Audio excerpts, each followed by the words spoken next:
Hello everyone, मैं प्रीति कोठारी आज 15 questions के साथ आई हूँ। और ये 15 questions previous year question paper से ही लिए गए हैं। ये सामान्य हिंदी के क्वेश्चंस है। ये आपको पीआरटी हो गया, या आप एसएससी की तैयारी कर रहे हैं, या आप कोई भी अदर कॉम्पिटिटिव एग्जाम की तैयारी कर रहे हैं, किसी अदर स्टेट के जो है टीजीटी पीजीटी की तैयारी कर रहे हैं, डीएसएसबी की तैयारी कर रहे हैं, कहीं अगर आप तैयारी कर रहे हो तो वहाँ ये प्रीवियस ईयर क्वेश्चंस जो आपको बहुत हेल्प करेंगे। ठीक है। और ये जो है 15 क्वेश्चंस हैं किसके, सामान्य हिंदी के। तो अगर मैं इसमें पहले ही क्वेश्चन की बात करूं तो देखिए, जो फर्स्ट क्वेश्चन है, अकल पर पत्थर पड़ना। अकल पर पत्थर पड़ना मुहावरे के अर्थ का निम्नांकित विकल्पों में से चयन कीजिए। तो अकल पर पत्थर पड़ना का अर्थ होता है, देखो विकल्प है हमें हमारे पास, चोट लगना, बुद्धि भ्रष्ट होना, कठिन वाक्य और मुसीबत। तो अकल पर पत्थर पड़ने का अर्थ क्या होता है? देखो, हम कहते हैं ना, अगर किसी ने कोई काम गलत कर दिया तो हम कहते थे कि यार उस समय इसके अकल पर पत्थर पड़ गया था क्या। इसका मतलब होता है बुद्धि भ्रष्ट होना। ठीक है। तो इसका ऑप्शन क्या होगा, बी करेक्ट होगा। दूसरा है, शीला आई और अंधे को सहारा दिया। यह वाक्य किस वाक्य भेद का उदाहरण है? और कुछ ऑप्शन उन्होंने दिए हैं, संयुक्त वाक्य, मिश्र वाक्य, नकारात्मक वाक्य और प्रश्नवाचक वाक्य। देखो, इसको करने से पहले मैं आपको थोड़ा सा एक बता देती हूँ कि जो वाक्य है हमारे पास, वाक्य जो होते हैं वो दो प्रकार के होते हैं। कौन कौन उनके भेद होते हैं, किस किस के आधार पर? रचना के आधार पर और अर्थ के आधार पर। ठीक है। रचना के आधार पर जो होते हैं वाक्य, वो तीन तरीके से होते हैं: संयुक्त वाक्य, मिश्र वाक्य और सरल वाक्य। ठीक है। और जो अर्थ के आधार पर होते हैं वो 8 तरीके से होते हैं। यहाँ पे आप अगर एलिमिनेशन मेथड लगाएंगे तो आप देख सकते हो, नकारात्मक तो नहीं है ये। ठीक है। और ना ही ये प्रश्नवाचक वाक्य है। तो बचता है आपके पास संयुक्त वाक्य और मिश्र वाक्य। तो अभी मैंने कहा, रचना के आधार पर वाक्य तीन तरीके से होते हैं: संयुक्त, मिश्र और सरल।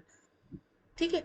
संयुक्त वाक्य वो होते हैं जो कि एक संयुक्त संयोजक अवयव से जुड़े हुए होते हैं, जिसमें दोनों वाक्य प्रधान होते हैं और संयोजक अवयव से जुड़े होते हैं। और ये जो होता है मिश्र वाक्य जो होता है, इसमें एक पद प्रधान होता है और दूसरा जो एक वाक्य प्रधान होता है और दूसरा वाक्य उस पर आश्रित होता है। और ये समुच्चय बोधक शब्द अव्यय जो की होता है उससे जुड़ा हुआ होता है। तो आप यहाँ से समझ सकते हैं कि जो ये वाक्य है, शीला आई, ये प्रधान वाक्य है। अंधे को सहारा दिया, यह भी प्रधान वाक्य है। और ये एक संयोजक शब्द से जुड़ा है, जो कि संयोजक शब्द और है, इसलिए यह वाक्य क्या होगा, संयुक्त वाक्य होगा। तीसरा है आपका, निम्नलिखित विकल्पों में से देवालय शब्द का संधि विच्छेद कीजिए। तो देखो, सबसे पहले मैं थोड़ा थोड़ा आपको रिवीजन भी करा रही हूँ कि ये क्या है। तो संधि तीन प्रकार की होती है: स्वर, व्यंजन और विसर्ग। देवालय आप देख सकते हो, ये स्वर का ही एक भाग है। स्वर जो होगा, स्वर जो स्वर संधि है उसके पांच भेद होते हैं। सबसे पहले आता है दीर्घ, फिर आता है गुण, फिर आता है वृद्धि, फिर आता है यण और लास्ट में अयाधि। अगर किसी भी शब्द के बीच में आपको ये बड़ी जो ये आ की मात्रा है, या बड़ी ई की मात्रा है, या फिर बड़ा ऊ है, ये अगर आपको दिख जाए तो आप उसको कह सकते हो कि ये दीर्घ संधि का उदाहरण है। यहाँ पे भी ये दीर्घ संधि का ही उदाहरण है। और दीर्घ संधि, इसका जो संधि विच्छेद होगा वो क्या होगा, देव धन आलय, क्यों, अधन आ बनाता है, और यही दीर्घ संधि भी है। हो गया। अब देखो, नेक्स्ट अगर मैं बात करूं, आंखें चार होना, तो आप देख रहे होंगे दो अभी तक आपके पास मुहावरे आ गए। इसके लिए अगर मैं आपको बुक बताऊं तो आप अरिहंत की ओमकार नाथ शर्मा जी की जो हिंदी की बुक है ना, अगर आप वो पढ़ेंगे तो आप किसी भी कॉम्पिटेटिव एग्जाम में बैठो, आपको सारी चीजें, सारे टॉपिक उस बुक में मिल जाएंगे। ठीक है। अब है आंखें चार होना मुहावरा। आंखें चार होना मतलब क्या होगा, दृष्टि गिनना, रतौंधी होना या परेशान होना। तो ये नहीं है, डेफिनेटली क्या होता है, प्रेम होना। अब देखो, नेक्स्ट अगर मैं बात करूं कि आपके पास रिक्त स्थान उन्होंने दिया है, ठीक है।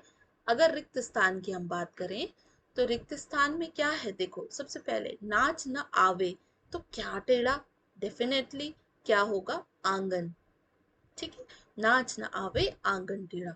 अ उपसर्ग वाला शब्द बताना है। देखो आज मैं आपको एक चीज बता देती हूँ, हम जब भी छोटी क्लासेस में पढ़ते हैं तो हम ये पढ़ते हैं एक प्रत्यय होता है एक उपसर्ग होता है। बट मैं आपको रियल बताऊं, जब आप बुक्स पढ़ेंगे अच्छी, उसमें बताया गया है कि जो प्रत्यय है, प्रत्यय का अर्थ होता है किसी शब्द में कोई अक्षर या अक्षर समूह जब जुड़ता है ना, तो वो अक्षर समूह जुड़ करके उस शब्द में प्रभाव डालता है, वही प्रत्यय होता है। और प्रत्यय तीन प्रकार के होते हैं, आदि प्रत्यय, मध्य प्रत्यय और अंत्य प्रत्यय। उस आदि प्रत्यय को उपसर्ग कहते हैं, क्योंकि आदि मीन्स जो पहले जुड़ रहा है, ठीक है। तो अब इसमें वो पूछ रहा है कि अ उपसर्ग वाला, आपको ये देखना है कि अ का अर्थ क्या होता है। अ का अर्थ होता है निषेध करना, या फिर अवरोध हम जिसे कह सकते हैं, अभाव कह सकते हैं। तो अ देखो, जिसमें अ लग करके उस शब्द में कुछ निषेध हो रहा हो या अभाव का अर्थ प्रकट हो रहा हो। इस अनेक, हम तो इसका क्या कर रहे हैं, अधन नेक, नेक में अ जुड़ करके नेक देना। एक अगर हम कह रहे हैं कि किसी को नेक दे रहे हैं, हम भेंट दे रहे हैं, तो अ जुड़ करके तो ऐसा नहीं हो रहा है ना कि भेंट नहीं दे रहे हैं, अर्थ ही अलग हो जा रहा है इसका। अनेक मीन्स तो बहुत सारा होता है। अब देखते हैं अमर। अमर में आप देखोगे मर एक शब्द है, उसमें जैसी अ लगा उसने निषेध किया, जैसे मर जाना कहते हैं ना, मर गया। और उसमें जैसे हमने अमर बोला, अमर मीन्स जो कभी ना मरे, कभी ना मिटे, तो इसने निषेध कर दिया यहाँ पे अपने ही शब्द का। तो तो इस अ का, ये क्या है, अ इस समय उपसर्ग है, आदि प्रत्यय जो उस शब्द से पहले अक्षर लगा है, ठीक है। बाद में इनको भी देखते हैं। अति मीन्स होता है श्रेष्ठ, ज्यादा, अति मीन्स ज्यादा, अधिक।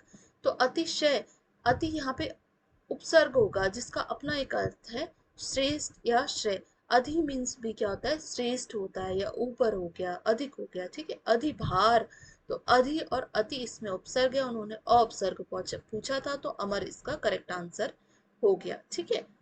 अब नेक्स्ट देखते हैं छात्रावास। छात्रावास में उन्होंने संधि पूछी, तो छात्रावास में जो संधि होगी ना, छात्रावास की संधि क्या होगी, देखो मैंने अभी आपको कहा था, आप ये बीच वाला जो ये पार्ट है ना, इसको देखा करो।